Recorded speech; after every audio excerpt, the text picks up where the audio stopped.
Hello guys, welcome back to my channel. இன்றைக்கி ஒரு குட்டி டிஎம்எல் விலாக் தான் பார்க்க போகிறோம். வாங்க பார்ப்போம். நான் கிளாஸ்க்கு கிளம்பிட்டு வந்து பார்க்குறேன். அப்படியே கிளாஸ் கிளம்புன உடனேயே நேச்சர்ஸை பார்த்து ரசிச்சுட்டு அப்படியே கொஞ்சம் நேரம் காற்று வாங்கிட்டு அப்படியே கொஞ்சம் நேரம் அப்படியே பார்த்துட்டு எல்லாத்தையும் ரசிச்சுட்டு வியூ பாயிண்ட் எல்லாமே. அதுக்கப்புறம் ஒரு குட்டி அவுட்ஃபிட் செக் பார்த்துக்கலாம் வாங்க. இன்றைக்கி நான் இந்த ட்ரெஸ் தான் வியர் பண்ணியிருந்தேன்.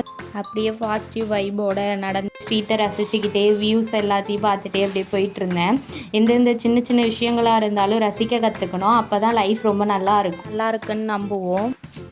கொஞ்சம் கொஞ்சமாக அப்படியே நடந்துக்கிட்டே ஸ்டுடியோ ஃபைனலாக நம்ம வந்தாச்சு. ஸ்டுடியோ வந்துட்டு நான் அப்படியே மாடிப்படியை ஏற முடியாமல் இப்போவும் கிளாஸ் வந்த உடனேயே நான் என்ன பண்ணுவேன்னு பார்த்தீங்கன்னா, ஐடி கார்டை தான் நான் ஃபஸ்ட்டு வியர் பண்ணுவேன். ஏன்னு கேட்டிங்கன்னா தெரியாது, அது ஒரு ப்ரொஃபஷ்னலாக ஃபீல் ஆகும்.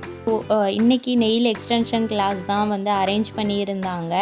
அப்படியே நான் மேம் எப்போ வருவாங்க, இன்றைக்கி எப்போ கிளாஸ் ஸ்டார்ட் ஆகும்னு ஈகராக வெயிட் பண்ணிக்கிட்டு இருந்தேன். ஃபைனலாக மேமும் வந்துட்டாங்க. வந்த உடனே கிளாஸில் எப்படி நெய்யில் நம்ம எக்ஸ்டென்ஷன் ஃபிக்ஸ் பண்ணுறது, அப்புறம் எப்படி நம்ம அதை ஷேப் கொடுக்கறது, பாலிக் ஜெல் அகர்லிக் ஜெல்லாம் டீச் பண்ணாங்க. டீச் பண்ணிவிட்டு அப்புறம் நம்ம ஹேண்ட்ஸ் ஆன் ப்ராக்டிஸும் எடுக்க சொல்லுவாங்க. அவங்க பண்ண ரிசல்ட்டு இது தான். அவங்க இந்த மாதிரி தான் பண்ணியிருந்தாங்க.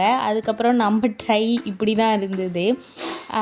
என்ன பண்ணுறது, ஃபஸ்ட் டைம் பண்ணால் ஓகே, தென் எப்படி இருக்குன்னு பார்த்து கலர் மட்டும் கொஞ்சம் டல்லாக தான் இருந்தது. ஓகே, பட் ஃபைனலாக நம்ம பண்ண ஒர்க்கை வீடியோஸ் அண்ட் பிக்சர்ஸ் எல்லாம் எடுத்து ஹாஸ்டலுக்கு சாப்பாடு என்னென்னு வந்தால் சப்பாத்தி குரூமா தான் இருந்தது. அதை சாப்பிட்டுட்டு அப்படியே நெக்ஸ்ட் டே ப்ரீ போர்ட்ஃபோலியோ இருந்ததுனால ப்ரஷஸ்லாம் க்ளீன் பண்ணிட்டு ட்ரை ஆகட்டும்னு அடுக்கி வச்சுட்டு நம்ம நெக்ஸ்ட்டு ஒர்க்கு பார்க்கலாம்.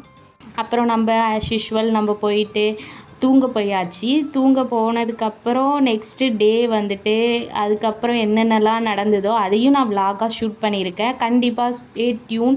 நான் அதையும் சீக்கிரமாக அப்லோட் பண்ணுறேன்.